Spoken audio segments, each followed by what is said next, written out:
And what's happening, everyone? It's Kyle from Magpie 24/7, and we're in the final of Euro 2020.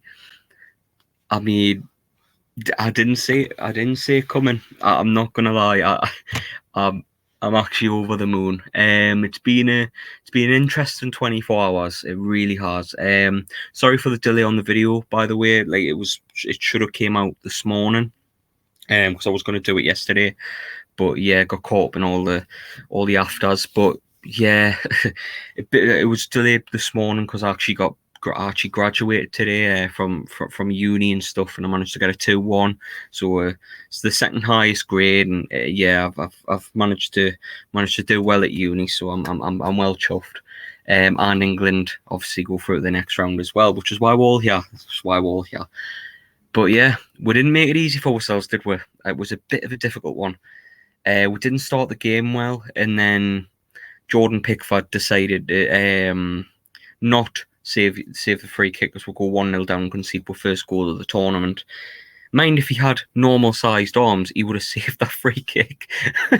But no, I'm not gonna hate on people. It was a damn good free kick, and we probably deserved to go 1-0 down. To be honest, I thought Denmark looked the better team, but all great teams go through adversity at times, and this was the first bit of adversity I think England went through in the tournament. Obviously they drew against Scotland, and that was really disappointing. But yeah, we bounced back really quickly. Obviously, Sterling or Casillas scoring an own goal, whichever way you want to look at it. But we equalised fairly quickly. Saka gets in behind. I think he's a cracking little player. I had me doubts at first, thinking why you playing him in front of Sancho, but I don't know about yous, but he played. I think he's been good all tournament. Saka. I think he's been direct. He's been looking to get forward. He's bloody fearless. I've said it in previous videos. He's way better than Arsenal, 100%. But we'll get back into the game, and then from them we just looked in control. The fans getting behind the team, and I mean it's not often you get a Euros semi final at Wembley. Last time that happened, obviously way back in '96, but yeah, we got stronger and stronger as the game went on. Sadly, we couldn't finish it in 90 minutes, but extra time comes along, and Denmark they did look really tired. They did look like they were tired as the game went on, and obviously, I think England England are seen as a bit fortuitous because the penalty that we got, one, there was two balls on the field. As soon as Sterling went down, I thought VAR would say there's two footballs on the field. You need to exclude it for that. That's what I honestly thought would happen straight away, and I was content with that decision, and I thought that's what would happen. But they give the penalty. I thought the penalty was a bit soft as well, but you know what? Fuck it. At the end of the day, right? England have been shafted at major tournaments for the bastard century, the hand of God, the miles over the bastard line against Germany in 2010. England have been shafted at major tournaments for a long time, and it's about bloody time England got a little bit of luck in a major tournament. So we'll take it. However, one thing that didn't take it well was Harry Kane's penalty. Let's be honest, it was a shite penalty, wasn't it? I think if Kasper Schmeichel didn't try to catch the ball, I think if he'd have tried to parry it around the post, which positionally he could have done, but I think he's just tried to be a bit too smart with it, and he's went back into the path of Kane, and the celebrations, man, absolutely unreal. And yeah, we managed to hang on. We were in control. We kept the ball. Game management was fantastic from Gareth Southgate. I know there's a lot of people saying, well, why did you play Grealish for 37 minutes? And just game management for as far as I'm concerned, and I don't complain about it whatsoever. But I've had my doubts about Gareth Southgate. I really have. In fact, look at the previews for this tournament. I've critiqued him in this tournament. But and one thing I've said is, can he do it in the big games? Did it against Germany. Hammered Ukraine, and we got the better of Denmark. And I see Simon Jordan again. He's starting to really piss me off him.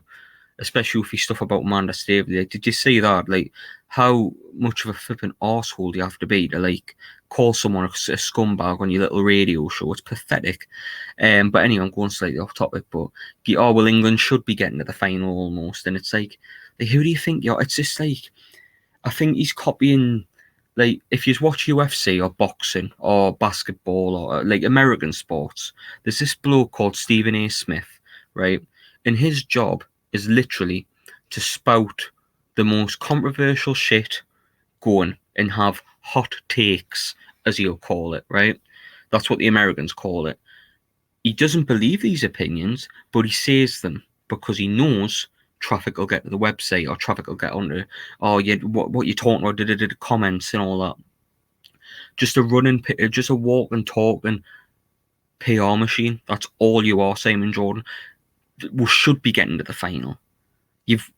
At the end of the day, it's a massive like, look at France. France should have walked to the flipping final with the team they had, and they got beat off. Who? Flipping Switzerland. You can only play and beat what's in front of you, and that's the beauty of football. At the end of the day, anybody can beat anybody. And England have been professional, we've been disciplined, and we've put teams away when we've needed to put them away. Yeah, didn't make it look easy against Denmark, but we united and we got together and they showed character to get back into the game. Because when France went behind, they dropped the arse. You know, when Germany went behind against England, they dropped the arse. Belgium, when they went behind, they dropped the arse. But England didn't drop the arse, Simon Jordan. And now they're in a final because of that. So you can see your little shitty hot takes or whatever you want to go on about on flipping TalkSport, but you, mate, lie and flipping just bullshit people for the sake of a couple of clicks. And honestly, right, he has the audacity, right? Last year, he got Robbie Lyle, Arsenal Fan TV, on flipping TalkSport, and he ridiculed him for saying you do things for money and attention. Yeah, he sits on TalkSport and he chats utter shit every flipping day on that radio station for likes and attention. Exactly the same as what you claim Arsenal Fan TV do. And it's like it just pisses off. Like, I know it's a good thing, an amazing thing that England have made the final, but I'm not going to have some little dweeb who thinks his opinion is above everybody else's because he owned and failed at Crystal Palace. He thinks he's got more of an opinion than everybody else, and it really proper pisses us off. So yeah, just a little bit on Simon Jordan there, because his take this morning really flipping annoyed me, and his stuff on Amanda Staveley as well is absolutely flipping disgusting.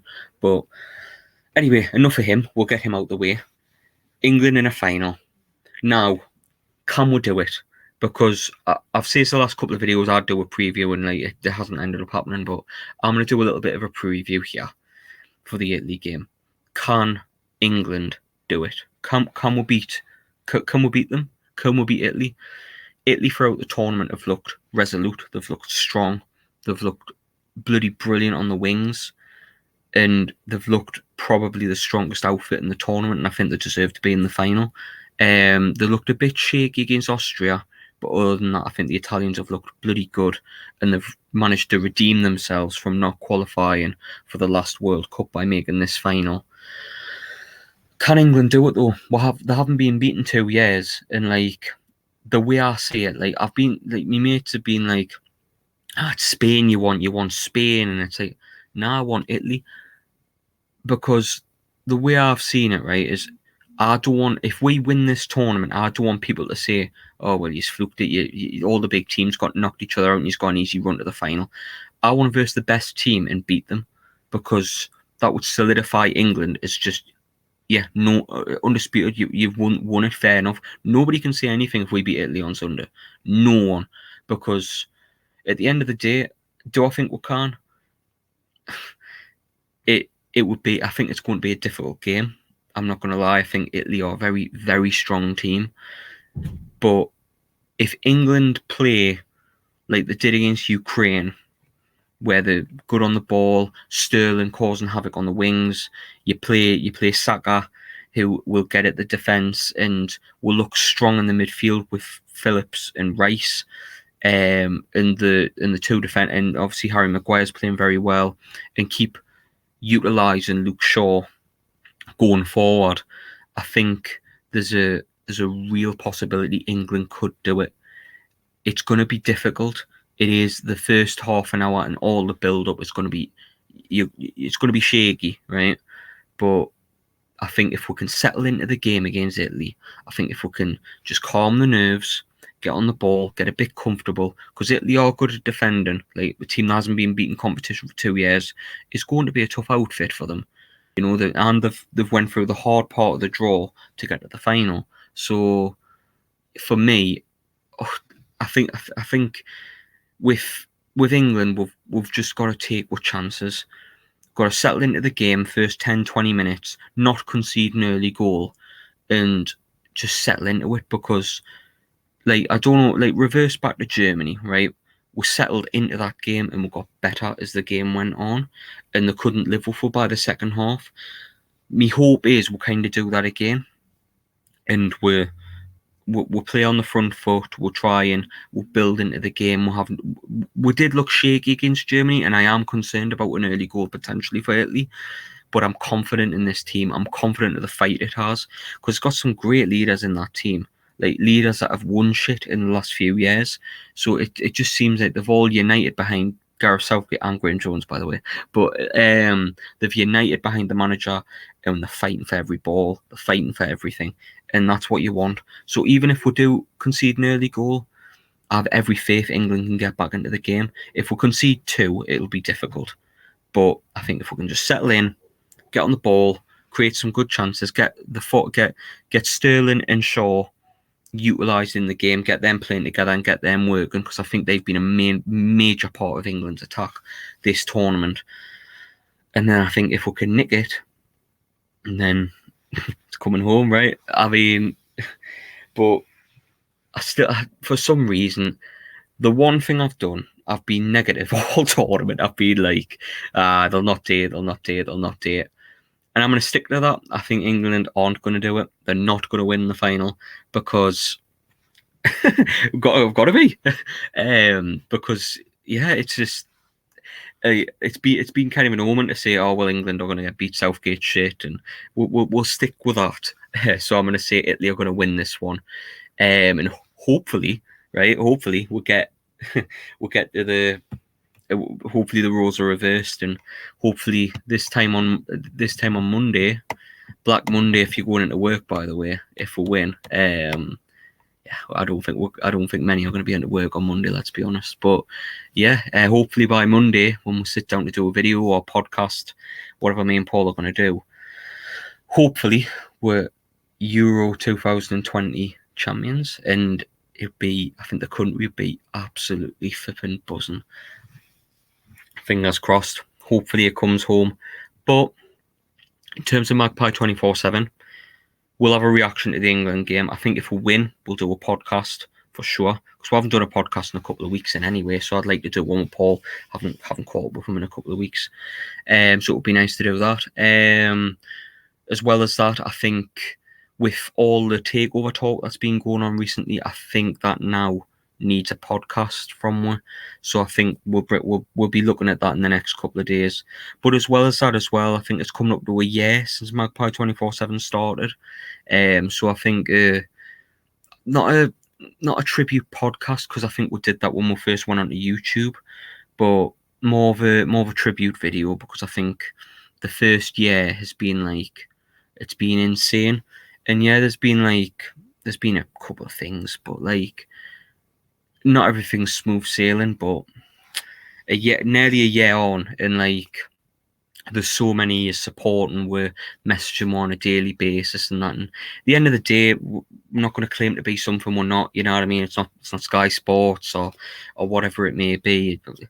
Like, we're just doing our own thing over here, kind of thing, and we really enjoy it. Me and Paul, like, we just enjoy what we do. Like, and yeah, I know there's people out there that don't like podcasters, that don't like YouTubers, but I'm not claiming to be one. Do you know what I mean? I'm just a fan who likes chatting shit to you lot. You know what I mean? If you want to get involved and disagree with anything I say, or I love that, and I love that on Twitter. I love it on Facebook. It's just great, man. It's what it's all about. It's not all about flipping followers and all this shit. It doesn't exist. Like I know me stuff, social media manager, and that, you know, it's quality 100% beats quality 100% beats quantity every time. So the quality people that I've managed to meet through Magpie 24/7 and interact with online and stuff, it's been fantastic the first year, man.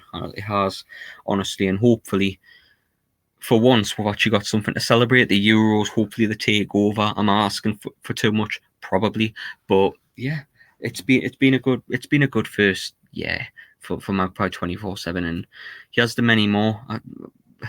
You know, I'm enjoying it, and yeah, it's good to finally, because we're waiting to get onto YouTube. Like, we did a podcast because obviously when me and Paul left where we left in the past, like, we didn't want to just jump straight onto YouTube because I didn't want, like, at the time I didn't want, like, Lee, who we left NFTV in that, didn't want him thinking we're kind of going up against him. And I still don't, I hope he doesn't think that in any way, because that'll be flipping shit. But like, we're just kind of doing our own thing over there. Like, they're doing their thing, we're doing ours, and yeah, I hope everybody's living happy, flipping, enjoy making the content and enjoying what they're doing. Because no better thing from my side anyway. But I blabbered on probably a bit too much. The preview I mentioned probably last about 10 minutes ago. So if you've skipped to the end, and well, if you want to skip back 10 minutes and listen to the preview thing again, can do. But to be honest, I want your opinions, right? Can England do it? Right? Because that's the question everybody wants to know. Can England do it? And can it finally come home? As the song goes, football is coming home. Do I think we can do it? No. No. But get your comments in and let us know what your team would be and what your prediction's going to be. And hopefully by Monday, Black Monday, when everybody goes into work, we'll be able to have a flipping good time. But I love yous and leave yous for now. And yeah, it's been Kyle for the Magpie 24/7 YouTube channel. Would really appreciate it if you left a like. Would really appreciate it if you left a subscribe, and hopefully see you on the next video if you comment or whatever, or see one on Facebook, Twitter, whatever. Hopefully you come on board with it, because it'd be flipping class. But yeah, see you later, everyone. Ta-da.